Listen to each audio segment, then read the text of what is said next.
अस्सलाम वालेकुम dear student, welcome to YouTube channel the academia. और आज हम डिस्कस करने वाले हैं लेक्चर नंबर 16 जो कि हमारे पास है टेस्ट योर सेल्फ 1.4। बोर्ड के हवाले से बहुत इंपॉर्टेंट शॉर्ट क्वेश्चन जो हैं वो टेस्ट योर सेल्फ से आते हैं, इसलिए आप इसको अच्छे से प्रिपेयर करें।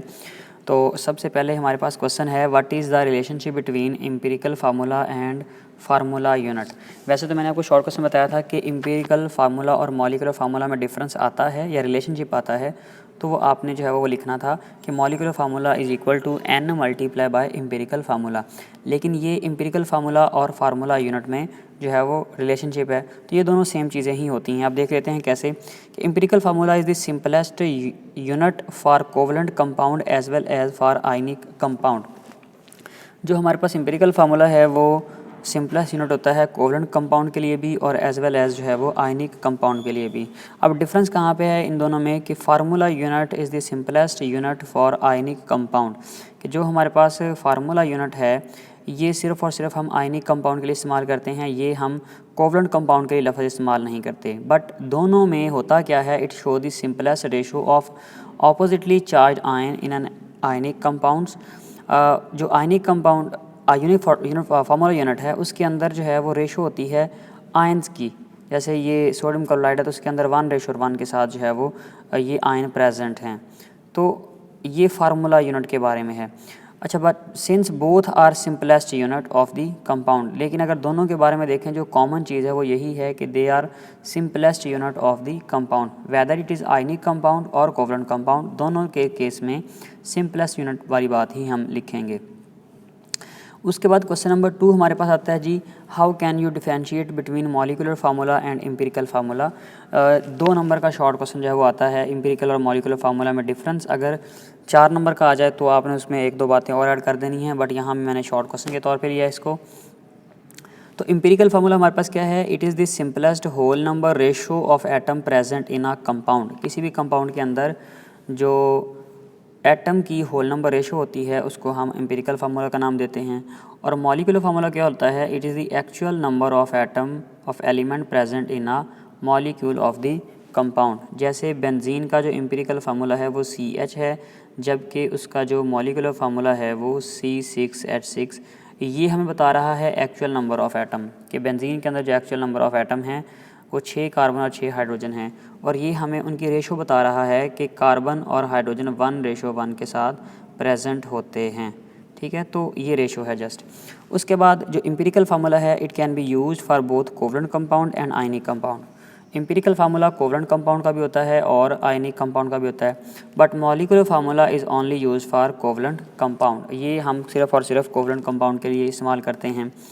एग्जाम्पल वही जो बेंजीन की मैंने बताया है, CH है एम्पिरिकल फार्मूला, जबकि उसका मॉलिक्यूलर फार्मूला C6 और H6 है। तो आपने ये जो है वो शॉर्ट क्वेश्चन में 3 पॉइंट एटलीस्ट मेंशन करने हैं। उसके बाद अगला क्वेश्चन है हमारे पास, जी identify the formula as formula unit हैं या फिर वो मॉलिक्यूलर मास हैं। ठीक है, हमारे पास जो गिवन सब्सटेंसेस हैं क्या उनका मॉलिक्यूलर फार्मूला होगा या उनका जो है वो फार्मूला मास या एम्पिरिकल फार्मूला जो है वो होगा। तो सबसे पहले हमारे पास जो है वो CH4 जो है ये मीथेन का एम्पिरिकल फार्मूला भी है और ये मीथेन का मॉलिक्यूलर फार्मूला भी है।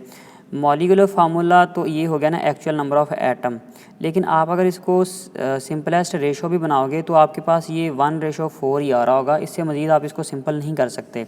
इसलिए जो CH4 है ये मॉलिक्यूलर फार्मूला भी है और एम्पिरिकल फार्मूला भी है। इसी तरह एक एग्जांपल दी थी जी C12H22O11, तो ये हमारे पास शुगर का मॉलिक्यूलर फार्मूला भी है और साथ ही उसका एम्पिरिकल फार्मूला भी है, क्योंकि ये फर्दर डिवाइड नहीं होता, इसकी आप रेशो फर्दर नहीं निकाल सकते, क्योंकि ये 12:22:11 आ रहा है। तो अब 11 क्योंकि 2 के टेबल पे नहीं जाता, ये तो दो जाते हैं, लेकिन 11 2 के टेबल पे नहीं जाता, इसलिए इसका एम्पिरिकल फार्मूला भी सेम होगा। एक एग्जांपल लिखी थी BaCO3, क्योंकि ये आयनिक कंपाउंड है तो आयनिक कंपाउंड का तो होता ही हमेशा एम्पिरिकल फार्मूला है, इसलिए BaCO3 बेरियम कार्बोनेट का ये एम्पिरिकल फार्मूला होगा। एक एग्जांपल थी KBr भी एक आयनिक कंपाउंड है, इसलिए इसका भी एम्पिरिकल फार्मूला होगा, मॉलिक्यूलर फार्मूला नहीं होगा। जो H2O2 है ये हमारे पास हाइड्रोजन परऑक्साइड का मॉलिक्यूलर फार्मूला है, ये एम्पिरिकल नहीं है, क्योंकि हाइड्रोजन परऑक्साइड का जो एम्पिरिकल फार्मूला है वो HO होता है, H2O2 तो उसका मॉलिक्यूलर फार्मूला है। इस तरह एक लिखा हुआ है C6H12O6, तो ये हमारे पास एम्पिरिकल फार्मूला नहीं है बल्कि मॉलिक्यूलर फार्मूला है, क्योंकि इसका एम्पिरिकल फार्मूला तो CH2O होगा, क्योंकि सिंपलेस्ट रेशो आप निकालेंगे 6 से कट करके तो आपके पास 1:2:1 बन रही होगी, तो इसलिए ये एम्पिरिकल नहीं है बल्कि ये मॉलिक्यूलर फार्मूला आपके पास आएगा, ग्लूकोज का है ये। अच्छा, उसके बाद क्वेश्चन नंबर 4 आपके पास है जी, what is the empirical formula of acetic acid, calculates its molecular mass. आपने इसका मैस भी कैलकुलेट करना है। तो सबसे पहले जी एम्पिरिकल फार्मूला जो एसिटिक एसिड का होता है वो CH2O है। अब वो इसलिए है क्योंकि एसिटिक एसिड का जो मॉलिक्यूलर फार्मूला है वो हमारे पास है जी CH3COOH, लेकिन आप अगर इसको कंबाइन करके लिखोगे तो आप देखेंगे इसके अंदर जो कार्बन हैं वो 2 हैं, तो इसको कर लो C2, हाइड्रोजन 3 और ये 1 हो जाएंगे 4, तो H4 हो जाएंगे। ऑक्सीजन ये 2 हैं तो इसको आप कर लोगे O2। जब इसको सिंप्लीफाई करोगे तो आपके पास जो रेशो आएगी एटम की वो 1:2:1 आएगी, मतलब जो उसका मॉलिक्यूलर एम्पिरिकल फार्मूला होगा वो CH2O होगा। ठीक है। अच्छा, फिर आपने कैलकुलेट करना है इसका मैस। तो मैस कैलकुलेट करने के लिए आपने करना होता है कि जो एटम प्रेजेंट हैं उनके मैसेस इनको मल्टीप्लाई कर देना। जैसे आप देखें इस वाले फार्मूले को, इसको, तो इसमें 2 कार्बन हैं, 4 हाइड्रोजन और 2 ऑक्सीजन। तो एक कार्बन का जो मैस है वो 12 होता है, तो 2 एटम है तो आपने 2 से मल्टीप्लाई कर दिया। 4 हाइड्रोजन हैं, एक हाइड्रोजन का 1 मैस है, 4 का मल्टीप्लाई बाय 4 कर दिया। एक ऑक्सीजन का 16 है, अब क्योंकि 2 हैं तो आपने मल्टीप्लाई बाय 2 कर दिया। तो ये आपके पास आएगा 24 प्लस आपके पास आ जाएगा 4 प्लस आपके पास जो है वो आ जाएगा 32। तो 32 प्लस 4 प्लस 24, आपके पास आंसर कितना होगा जी? आपके पास आंसर होगा 0 और उसके बाद आपके पास 60। ठीक है, आपके पास जो मॉलिक्यूलर मैस है एसिटिक एसिड का वो 60 AMU आ जाएगा। ठीक है, मॉलिक्यूलर मैस पूछा है तो उसका यूनिट जो है वो AMU होगा। ठीक है, तो इस तरह आपने जो है उसका मॉलिक्यूलर मैस भी कैलकुलेट कर लेना है। उसके बाद फिर हमारे पास क्वेश्चन नंबर 5 है, जिसके अंदर आपसे पूछा गया है डिफरेंट कंपाउंड के मॉलिक्यूलर मैसेज। तो सबसे पहले सोडियम सल्फेट है। तो इसमें देखें जी 2 सोडियम हमारे पास हैं। एक सोडियम का जो मैस है वो 23 होता है, तो मल्टीप्लाई बाय 2 कर दिया उसको। सल्फ़र 1 है तो 1 मल्टीप्लाई बाय 32, एक सल्फ़र का मैस 32 होता है। ऑक्सीजन जो है वो 4 हैं, तो 4 मल्टीप्लाई बाय 16, क्योंकि एक एटम का जो मैस है वो 16 होता है। तो 23 + 2 कितना होगा? 46, 46 प्लस 32 प्लस 16, 4 ज़ा कितना हो जाएगा? 64। तो आप जब सभी को प्लस करेंगे तो आपके पास जो इसका फार्मूला मैस है, क्योंकि ये आयनिक कंपाउंड है तो इसका फार्मूला मैस होगा, तो हमारे पास आएगा 142 AMU। ठीक है, 142 AMU जो है वो इसका फार्मूला मैस आ जाएगा। अच्छा, उसके बाद जी हमारे पास सेकंड है जिंक सल्फेट का। आपने जो है वो फार्मूला मैस निकालना है। ये भी एक आयनिक कंपाउंड है तो इसका भी फार्मूला मैस ही होता है।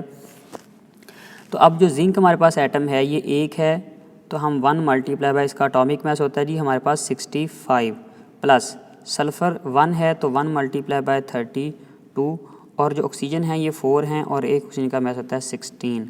तो आप लिखेंगे जी 65 प्लस आपके पास आ जाएगा 32 प्लस आपके पास आ जाएगा 64। ठीक है, तो इन सभी के मैसेज को जब आप प्लस करेंगे तो आपके पास जो आंसर है वो 161 AMU आएगा। ठीक है, तो जिंक सल्फेट का जो मैस है वो आपके पास 161 आ जाएगा।